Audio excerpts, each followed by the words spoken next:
5, 4, 3, 2, 1. We're live. This is the human condition. I'm Vince Orlando. You can call me Sniffles because I'll be sniffling quite often tonight. I'm Sean Davis. Sean, how you doing? I'm doing good. How you doing? Fantastic, man. I'm much better than last episode. Still in that mold infested place I call a home, but packing, and we're moving out. So I'm excited about that. But I'm good. Life's good. Kids are good. Business is good. It's only the mold. It's the mold, man. It's just the mold. I sleep with it. It rolls with me in the morning when I get out of bed. I mean, it is what it is. It goes where I go. Yeah, it goes where I go. Before we start, just want to let everybody know if you want to get a hold of us, obviously there's Facebook. You can chime in here, and we don't have Steve here today. He's down in Memphis, I believe. But we'll get back to you as always, and you can also reach us on Twitter, HCPodcast313. Today, we're talking about compassion. Compassion's a term that I think pretty much everybody's familiar with. Often viewed as an emotion or an action, right? The reason I wanted to talk about it is because it's so much more, and science has proven that compassion itself is a force. So compassion, unlike empathy, right? Because sometimes people confuse the two. Compassion, unlike empathy, which is, you empathize, you can feel the feelings of other people. Compassion is different in that compassion demands action of some sort. Doesn't mean you're going to take action, but you're compelled to help or sit with somebody in their suffering. And compassion literally means to suffer with.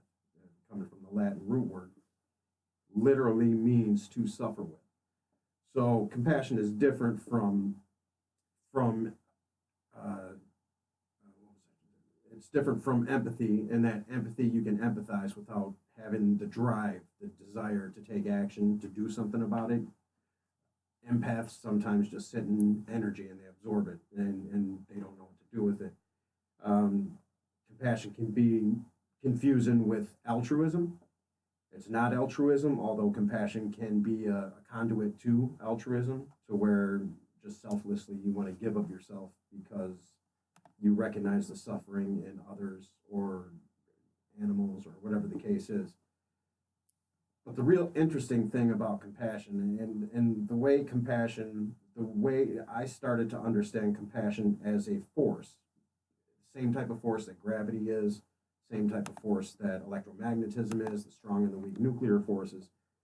Greg Braden took one of his expeditions to a monastery in Tibet, and I believe this one in particular was a 16-day trek. He'd been there a couple of times before.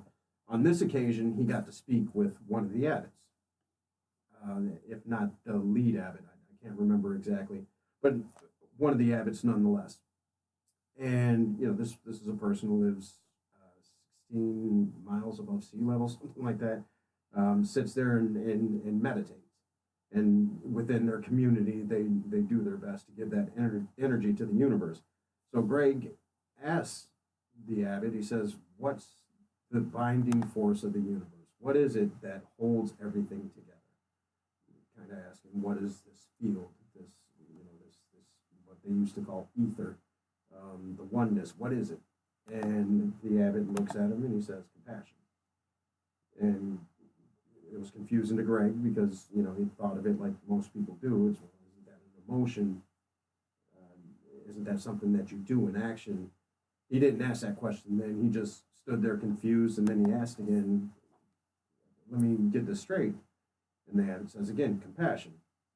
So some years go by, and Greg remains confused by this. Takes another excursion to another monastery in Tibet. Gets to speak with the abbot, and he asks the same question. And he says, I asked this before, and I still don't really understand what this means, but what's the binding force? What's the thing that holds everything together? And the abbot looked at him, and he said the same thing. He said, compassion. In in his native language. And Greg says, "But how?" And I thought that was an emotion, an emotion that prompted action. And the abbot and his translator looked at each other and they kind of smiled. And he translated back to Greg. He said, "It's both." So for me, and for Greg also, that was extremely profound because to think of compassion as the force, the binding force, the thing that holds everything together in this universe, it brings on a whole new different meaning because every human being possesses this trait, right? If you look at a kid who hasn't taught to hate yet, they're empathetic, but they're also compassionate. I remember my daughter, she was maybe 2. She's 2 years old, I think. We were at a bounce house over on the east side. And she couldn't use words that good yet. She could speak, right? But she nowhere near eloquent. She could understand things pretty well. But there's this little girl, maybe 5 or 6 years old. She's bawling. I don't know if she can't find her father or her mother or whoever. And she's just sitting there bawling, crying her eyes out. And I watched my daughter walk up to her. She doesn't have any words to use, but I can tell she feels what's going on. And she doesn't know how to ask, "Are you okay?" or "Do you need anything?" She just stands in front of this little girl. And it was a little African American girl. There's no color. There's no nothing going on there. It's just this person is in pain. I need to sit with them. She walks over to this little girl and she just stands there, looks at her, and I can feel the pain in her eyes. And the little girl's kind of oblivious to Sophia being there. She's crying, crying, crying, crying. And then she looks up. At some point, she notices Sophia's presence, and she looks up at her, and they lock eyes. And just this feeling, like this feeling took over the entire room. And she was done. Just like that. She saw that somebody else was sitting with her in her pain, whatever it was. She stopped crying instantly. Probably about 2 minutes after, these two just staring at each other and now smiling at each other, not saying a word. The father comes over and finds his daughter, and they go about their business, bouncing, whatever it is they're doing. But I'll never forget that moment. And when I heard Greg speak about compassion as a force, the driving force of the universe, the glue that holds all things together, that's what I equated to. Moments like that. You know what I mean? I was thinking about this all day. My deep tissue massage lady, we were talking on Friday, and she was like, "You just have to treat every human being and every opportunity and every interaction with love and compassion."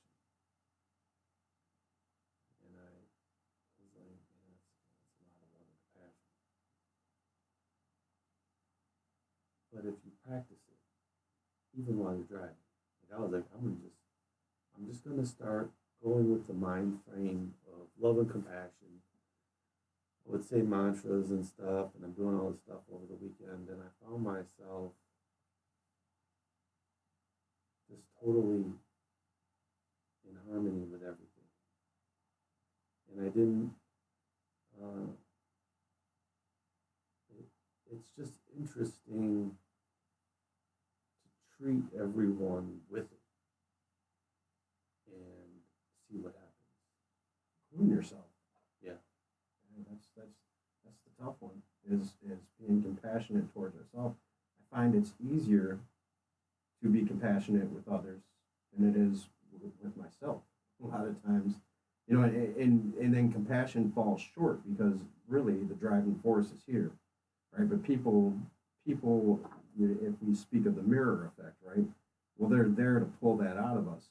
And when you meditate, and I don't know that everybody feels this, but I think for the most part it's fairly common. When you get into this transcendental state of meditation, you feel love. There's nothing else there. Love, compassion. There's no questions to be asked. It's perfect. And it's that feels more real to me than anything else. And I can only equate that, you know, and I've had those experiences with DMT and near-death experiences, and but I've also had it in the love that I feel for my children. That so it, if it feels every time I experience it, if it feels more real than anything, experientially, I have to say that is the truth. Right. So, what divides the soul? You know, I was thinking about that, like hate. Hate will divide the soul. Um, you know, and you know, even just being resentful, all the negative energy, whatever, is going to divide the soul. And that's all. That's all ego based. Right. Yeah. So I can't afford the luxury. It's not even a luxury. I refuse to have a divided soul today. I just can't see any worth in having a divided soul. Wish that was the case with everyone, right? You know, I'll tell you, I get cut off. I don't like, man, they must have to be somewhere real important. Hope they get there okay. I have to force that out, but I'll say those things. But I don't even have to force it right now. That's a beautiful thing. It's just You're in a good everything is space. real smooth. You know, and you know, I've taken the spiritual practices to another level. I also started messing around with this book. This guy, you know, when they cut that program at work, and before the last group, he was like, dude, would you sponsor me seeing as like there's no group and I'm not going to be part of it, you know, I'm not going to be a client anymore. And I was like, sure, man, whatever, you know, yeah, we'll do this. And he's a very, very, very spiritual, well-grounded individual. Went through some hardships and stuff, and it was really hard because like when you come from the recovery angle, like you want to be like, man, you got to go to meetings and you got to do this. The first meeting I had with him, I've been doing yoga an hour every morning, and I've been meditating for an hour, hour and a half every morning. He's like, my spiritual practice is very solid. I don't really like them 12-step meetings. He's like, I understand what the basis is for them. He's like, but through my own spiritual means and exploring, you know, I'm good. You know, I'm working, and he works at a stamping plant. It's funny because you wouldn't expect him to work at a stamping plant. No, that's the beautiful thing about humans. And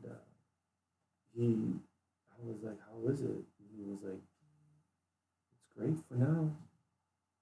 He's like, I just kind of look at it as service. And I think when you have a purpose,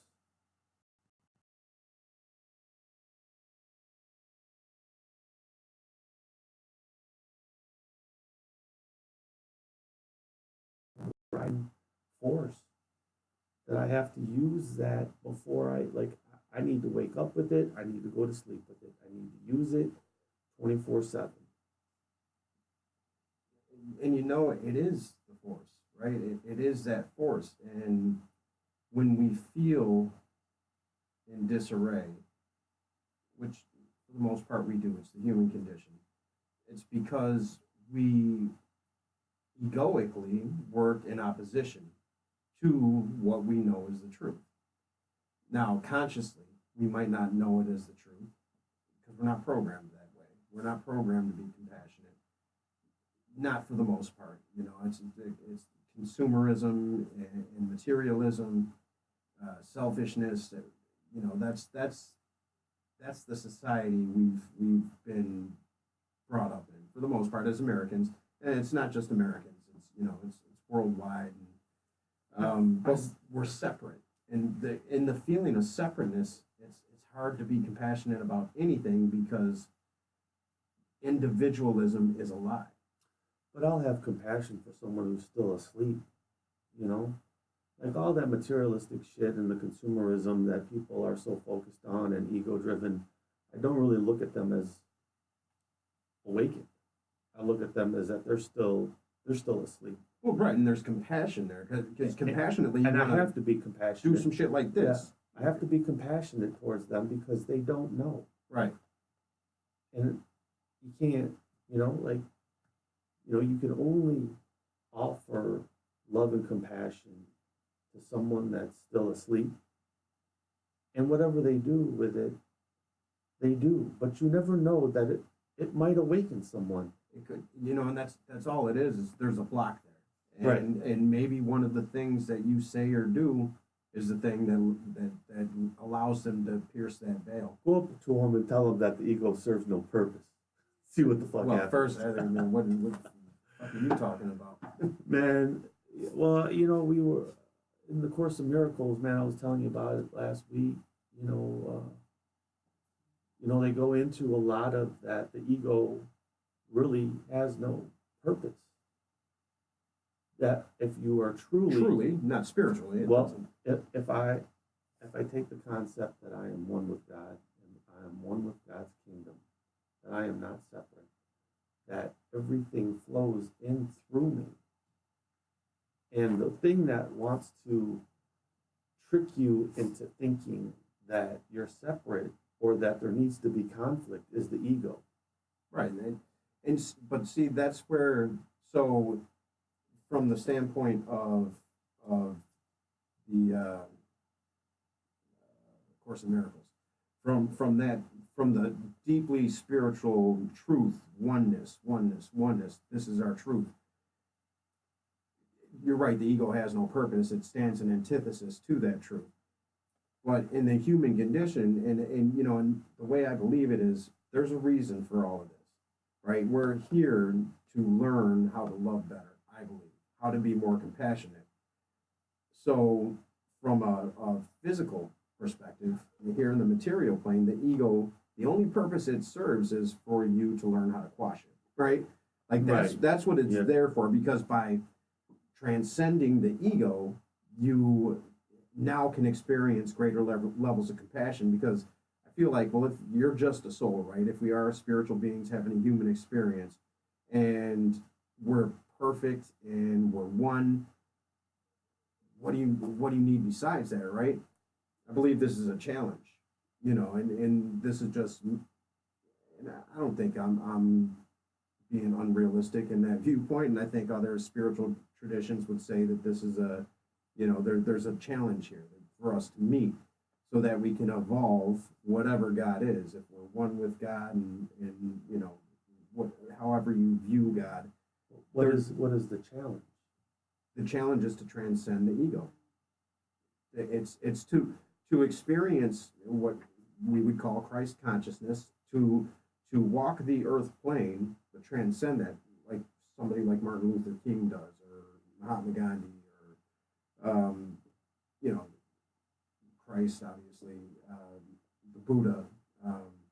There's all these enlightened people, and they weren't always enlightened, right? There were challenges that they had to meet. Christ was crucified on the cross, for Christ's sake.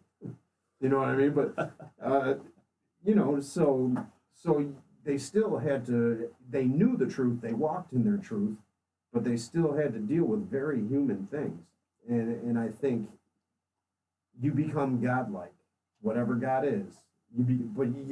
If you can't even think in terms of God, you become one with Source. When you transcend this illusion of separateness, which is what the ego is, you can only do that with compassion.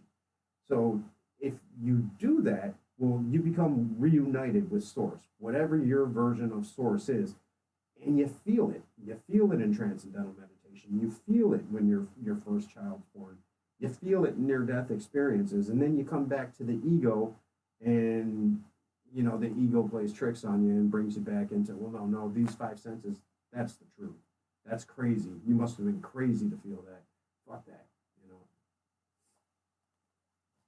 There comes a time in your spiritual development where what you just said, like, nah, fuck that. that ain't real,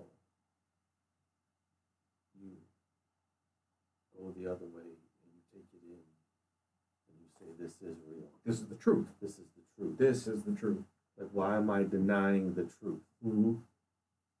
You start saying, why am I denying the truth? My ego is going to go a little haywire. Because like, now it knows something is up. It's in survival mode. Right. It's like he's starting to get too much information. Yeah. You know? And so I always want to be consciously aware of, like, I'll still see my ego kind of do things in a way where, you know, comes to want or wanting to do things my way, something like that. But like, what I'm trying to always keep is that it really has, it's like a bell that rings on a door, but all the people in the house are hearing it. Yeah. You know what I mean? Yeah. It doesn't really serve a purpose. It may serve a purpose for someone else that comes to that house. Yeah. But for those that live there, it doesn't really serve a purpose. So I had to, like, you know, come and it go. You know, it comes and it goes. But man, then of course miracles, like they were talking about, like when they were talking about God and stuff, like it was a whole different take.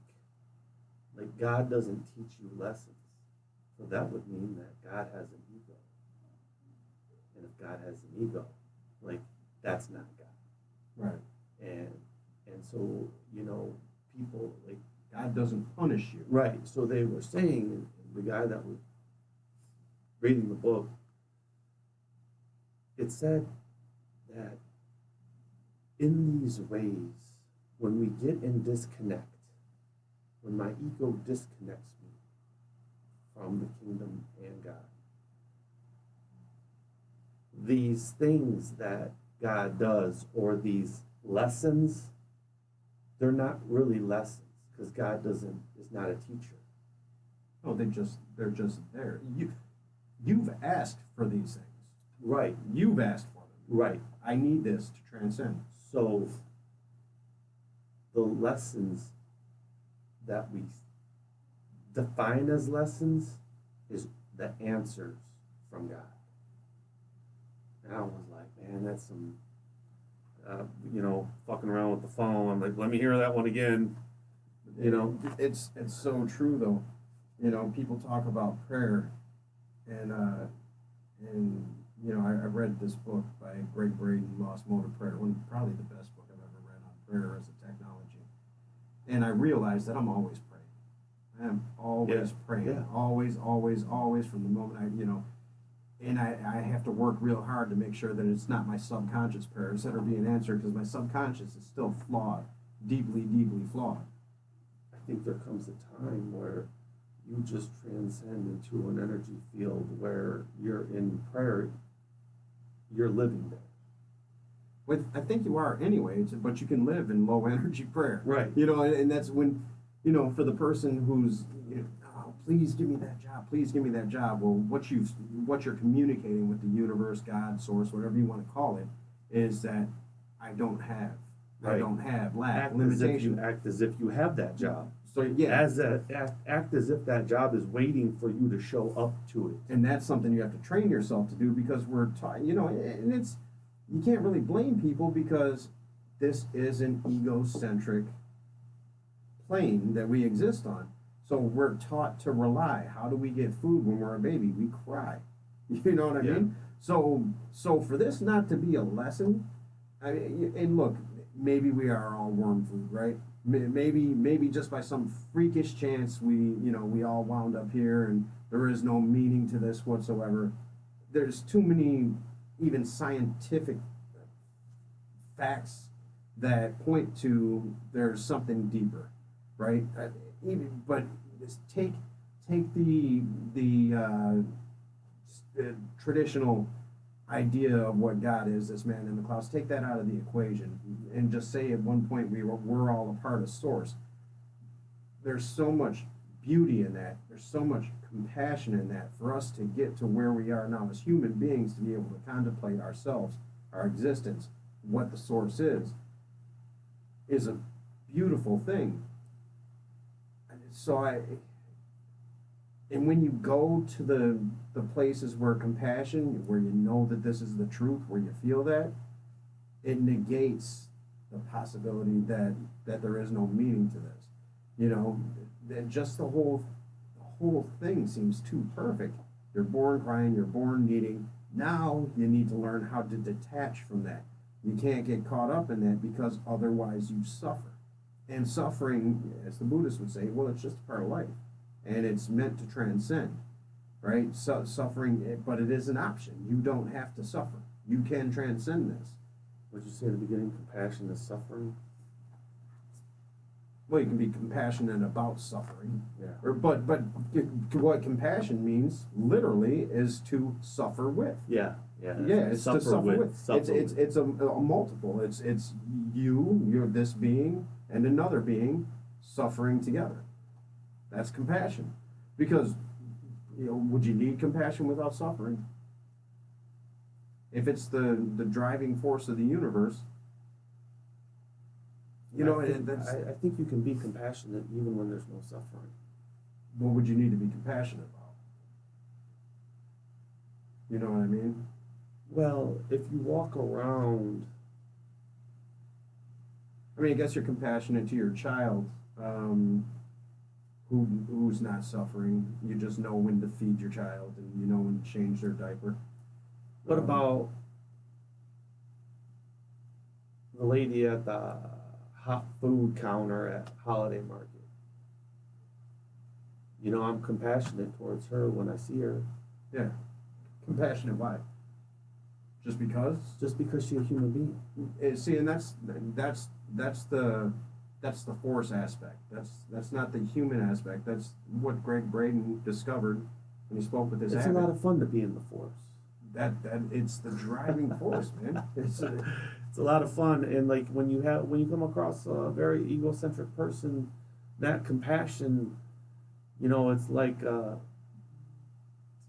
axe taking a swing at a tree,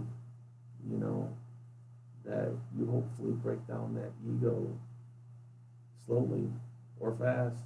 It doesn't matter, but eventually the ego must die. You know what? You have to be compassionate towards your ego too. That's the mistake I made for years and years and years as the spiritual journey started for me after my son was born. Is that I became abusive towards my ego and real dismissive, and it was the same abuse I endured as a child. The same type of neglect, the same kind of neglect, the same kind of abandonment I was doing to the part of me that was really only trying to protect me as best it could.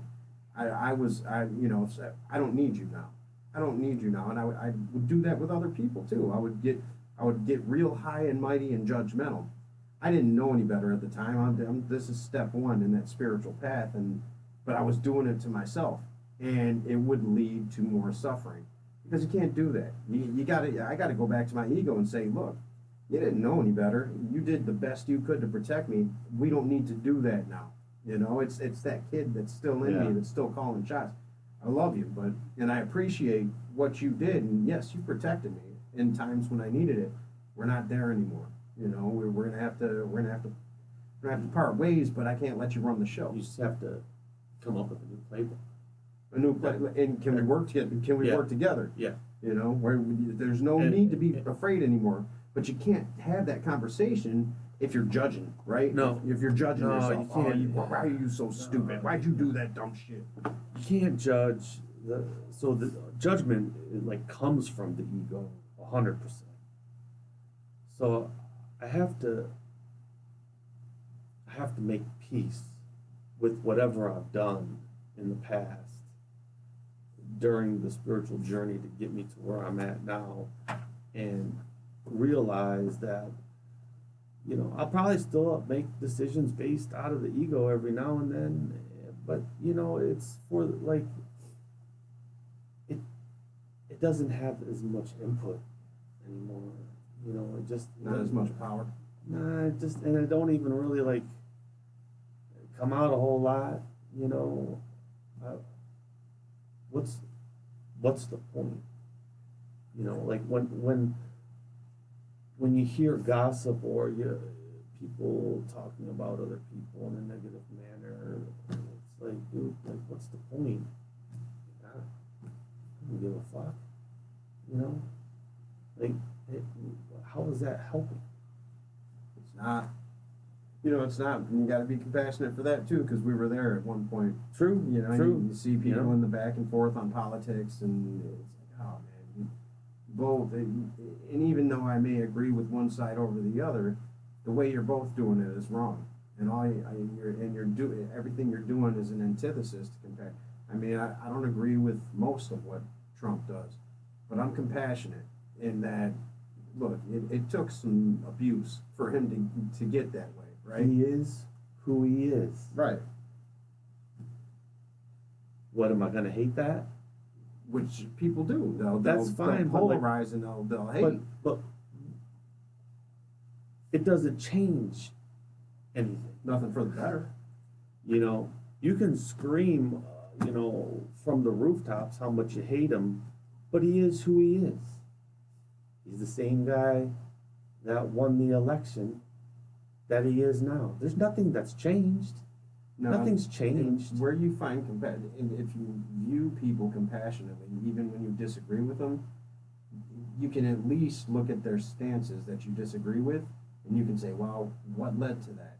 And get curious instead of judgmental. Fear is huge. Right. Well, there's a lot of things, but I think people don't ask that question. They get so angry because they're so caught up in what their egoic viewpoint is and their attachment on the way things should be that they forget to ask the question, what led to that?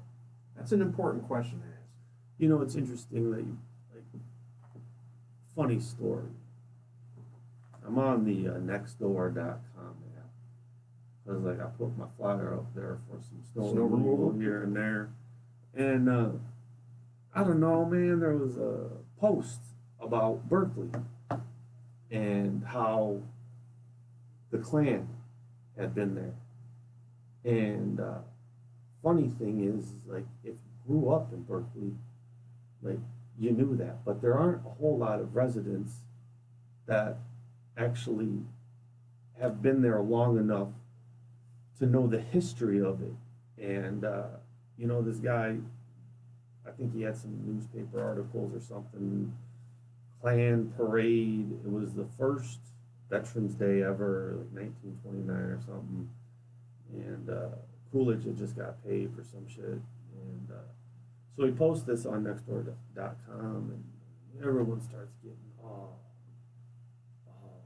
you know, like, what the hell is this? And, you know, and I was scrolling down because after a while, what people were saying is like, there's probably still Berkeley residents that have descendants that are living there, and we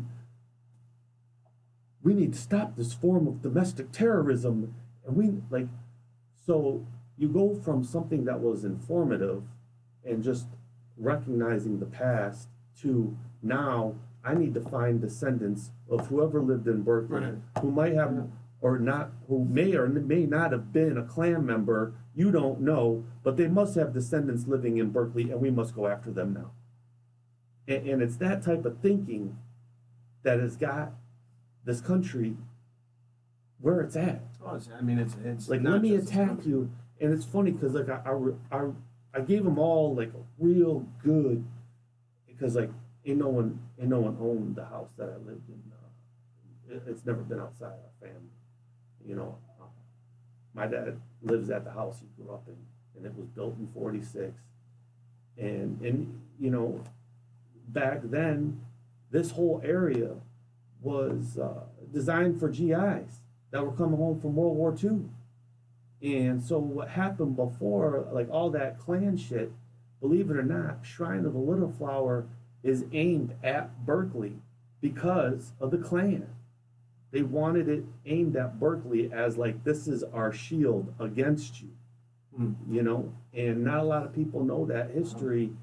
And, you know, Berkeley Masonic Temple and the Oddfellows building was huge, like Berkeley, the Bears Den and all that stuff. But you know, I gave them all this huge history, and they were like, wow, like, how'd you know all this? And it's like, a lot of us knew this stuff.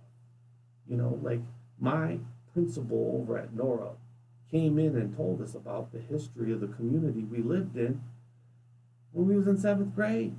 Like, we became educated about that shit. But to see how people react to it now, you know, kill them, like, get the pitchforks out, you know, and it's like, that's the generational thing, is to get angry. yeah, and Find because something to be that's angry your about. fear. And it is a life force, anger, right? And that comes from lack of feeling alive without that type of stimulation.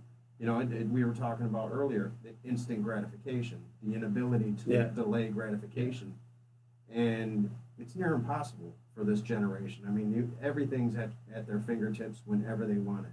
You know what I mean? My kids wouldn't know what to do without the internet, and you know, so I have to ration that out. But we live in a time that at least the planet that we know and inhabit has never experienced. This is such a new thing, and if you go about your days lacking compassion in the actions that you take, which most people are, because anger, you feel something, you want to feel alive, you feel connected, you can connect to that anger. So let me get angry, and it's real easy to hide behind the guise of virtuosity, because okay, well, the Klan is bad, right? Right. So let's get angry about that, because, well, you don't do anything by being angry about it.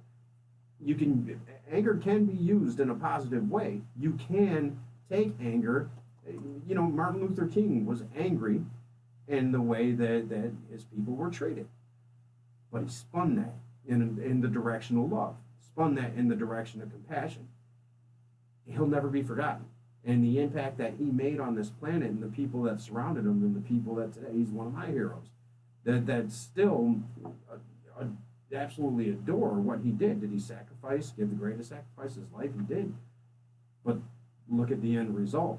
That's when you turn that anger into compassion. You don't do that by saying, let's get them. You know what I mean? Mob mentality, even if your mob mentality is on the side of probably virtuosity. Yeah. You know, Jordan Peterson, when I went to one of his lectures out in San Diego, he said, look, it's okay to want to punch somebody, right? You know, to have that feeling. He's like, but you really have to evaluate yourself if you're always getting angry, because maybe you're just a son of a bitch who likes to hit people, and you found ways to do it and justify it. I was like, it's true. Yeah. You know, that's what we got a lot of right now on the left, the right, the whatever, the trolls. I mean, it's just hate. And even if your hate is aimed at a hateful group, well, all you're doing is feeding the hate to that group. It's just hate. It's the flip side of the same coin. You're justified when you go after Trump, and because you don't like what he does, and you start calling him names, and he's this, he's that, and what do you think you do to him? Do you think he's really going to sit there and go, you know what, maybe they're right. Maybe I should really think about. No, he's going to say, see, they're attacking me. Fuck you. You know what I mean? And that's all that happens. That's the lack of compassion. What happens if we looked at the past as merely as lack of consciousness, rather than critique the fuck out of it, judge it, look for ancestors and all the other bullshit? What happens if we just looked at the past as merely a lack of consciousness? Didn't know better. That's a compassionate way to view that. Do I agree with a lot of the things that happen? Fuck no. But I have to find a way to be compassionate somewhat, in that, you know, whatever happened to this person led to this. And that's why I took the kids to Auschwitz, and not to scare them, but to let them know that when human suffering goes unattended, which humans do, we suffer, when it goes unattended, this right here is the culmination. This is this example of So if you look at it, a person like Hitler, he suffered greatly. And what happened? He got ostracized and alienated. And he just happened to be a genius. And he happened to have a skill in mobilizing people. But it was all hate driven, right? And you got to kind of sympathize with the fact that he went through what he went through. Is what he did absolutely despicable? Did he deserve to be wiped off this planet? Yes, he did. In the way that he was, or we think he was, who knows?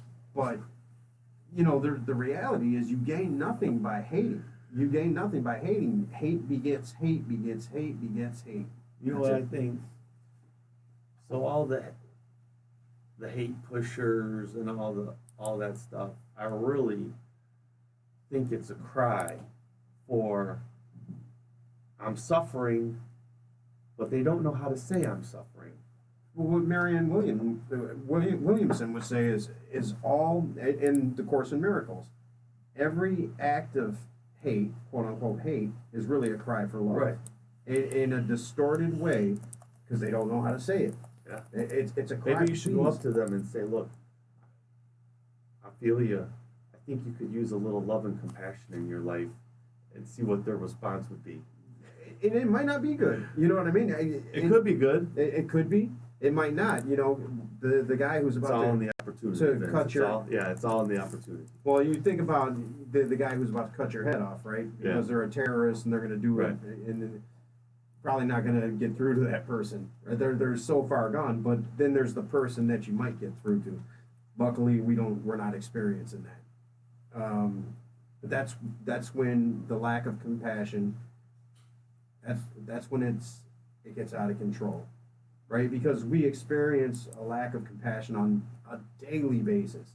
People just don't give a shit about the other person, for the most part, right? It's me, and you gotta be compassionate because that's the way they were raised, and society supports that.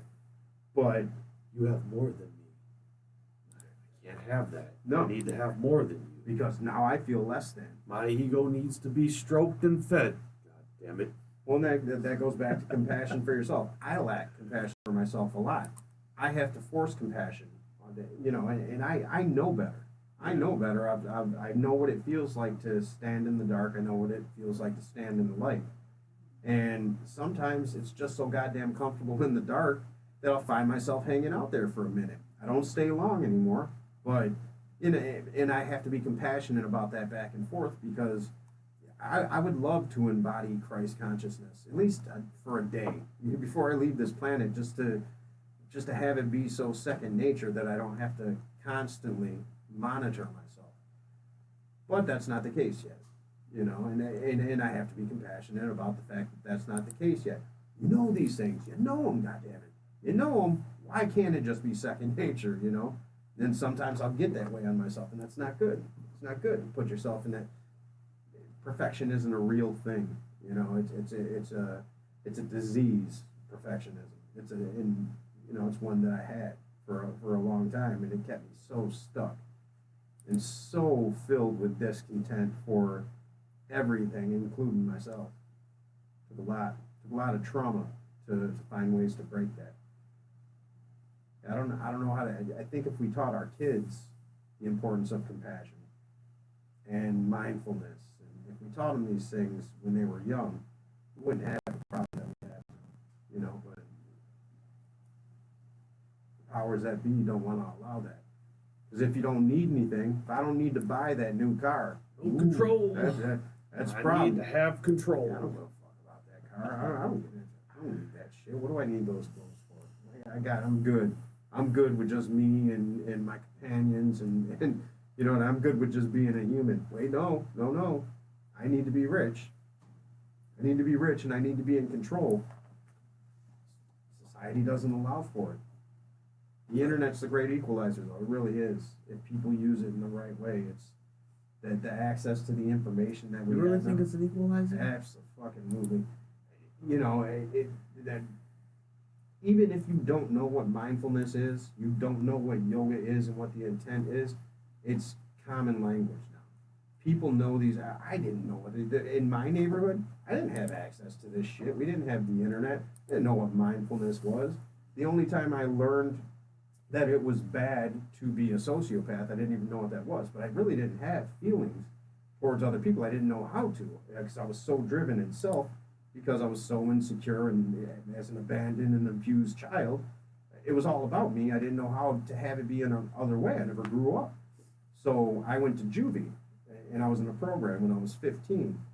And that's where I learned the terms that I know now, so sociopath and empathy. And then I said, wow, am I really like that? And and I got time to ground myself in those places, and it changed me. At 15, it didn't mean I changed overnight, but I had a hold of some new concepts that really resonated with me, and it changed the course of my life at 15. And now you can type it up. Now you can stumble on it. You can also type up porn. You can type up everything. But for the people who are looking to know that they're connected to somebody, just somebody else out there feels like me, you can find it now. And to me, that's powerful. Is all the other bullshit, is it destructive? Yeah, but it's yin and yang, right? You know what I mean? It's the flow of the universe. So for those of us that are driving towards a light, that's why I post every day. I don't give a shit who likes it. But if something resonates with me, and I feel a certain way, well, goddamn it, somebody else might feel that way too, and maybe somebody needs that. It's just a way to push a little bit of good into the universe. Maybe it does nothing, you know what I mean? But it's a way to speak to more than just yourself. In Course in Miracles, Christ, they'll talk about they don't say mastermind, but Christ, where two or more are gathered in my name, there I am. There's power in getting those thoughts out there. Yeah, I listened to it all the way through a few times, and now at night, man, I've just been finding a spot. It's 11 hours. Yeah. But and it's a life study. Yeah.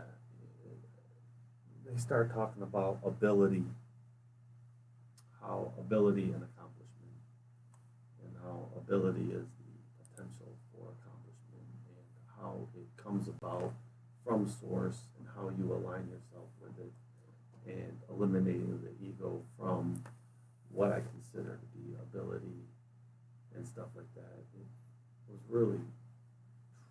Well, think about it. If you're truly compassionate, if that is the force of the universe, if all subatomic particles interact compassionately, which they must because we're here, right? And if you look at the human population, as bad as we say it is, it continues to grow.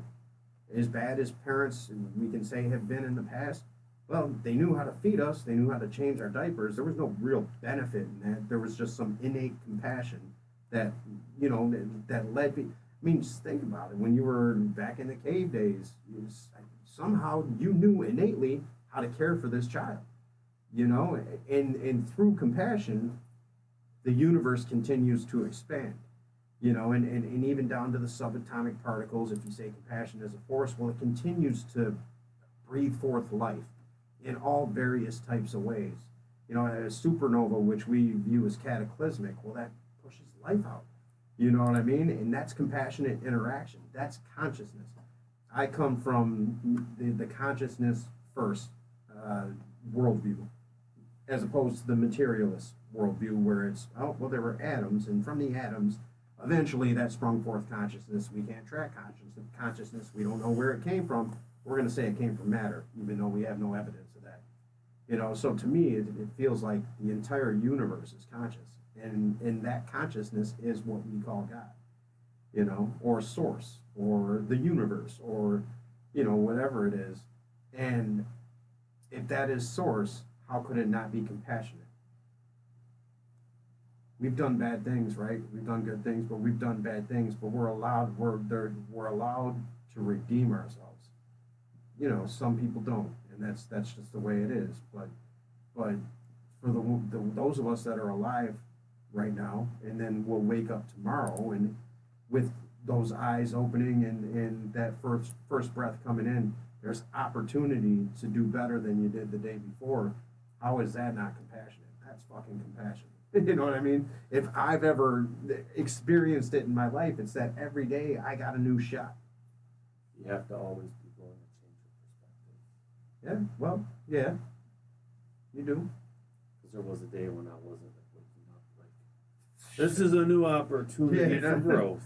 When am I gonna die? The fuck? How am I still here? Yeah. Yeah. Why am I still here? I remember those days. I told you to kill myself. You know, God, I told you that I wanted to die, and I'm still here. Son of a bitch. What's your fucking problem? Let me test you today. Let me see if I can make this happen. No, I'm not going to kill myself because there is an innate faith. Innate faith. You have this innate faith that it's not that bad. It doesn't matter on the surface what we're going through. We can get real down and out on ourselves to the point of almost suicide. And I've felt that feeling, that emptiness, but there was a deep-seated faith in me that would not allow me to carry it out.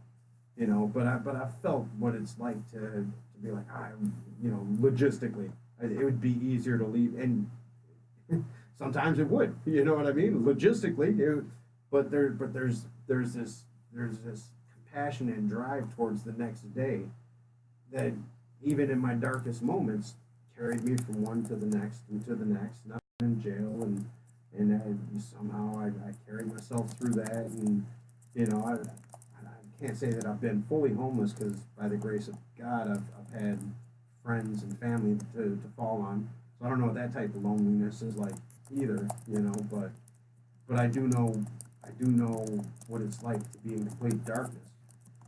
And I sympathize greatly with the people who do truly commit suicide. The ones that they don't tell anybody, there's no warning signs, they just truly want to go. I don't know what that darkness feels like.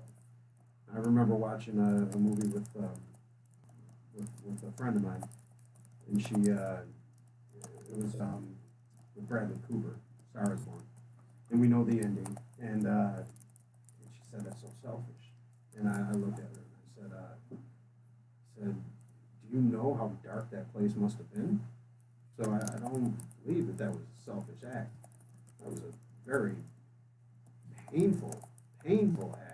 Darkness that you obviously have never even come close to. Thanks, Vince. I haven't seen the movie yet. Oh, I fucked it up. You didn't see? It's a remake. It's a remake, but yeah. So we're getting the symbol anyway. You got anything you wanna drive us home with? Look into the book. Be Here Now. That's Ram Dass. Yeah, Ram Dass. Yeah, it's someone gave it to me earlier this week, and I've been messing around with it. I love Ram Dass. It's a book that'll change your whole spiritual perspective. He's an amazing spiritual being. All right, compassion first. Do that. Make sure you do that. Yeah. So look further into it. Compassion, yes, it's an act, yes, it's an emotion, but if you look at it as the binding force of all that is, it takes on a whole new meaning. Don't be afraid of it. Don't be. I was scared shitless of it, you know. But now I let it carry me, and I don't do it all the time, you know. But because it is the driving force, it pulls me out of some shit, you know. It allows me to be. It allows me to move in the trajectory of the man that I envision myself being. You know, one day maybe I will embody that consciousness that to where I'm unattached to everything but love everything and you know, when somebody cuts me off on the road, I don't motherfuck them. That would be a great day. It would be a great day.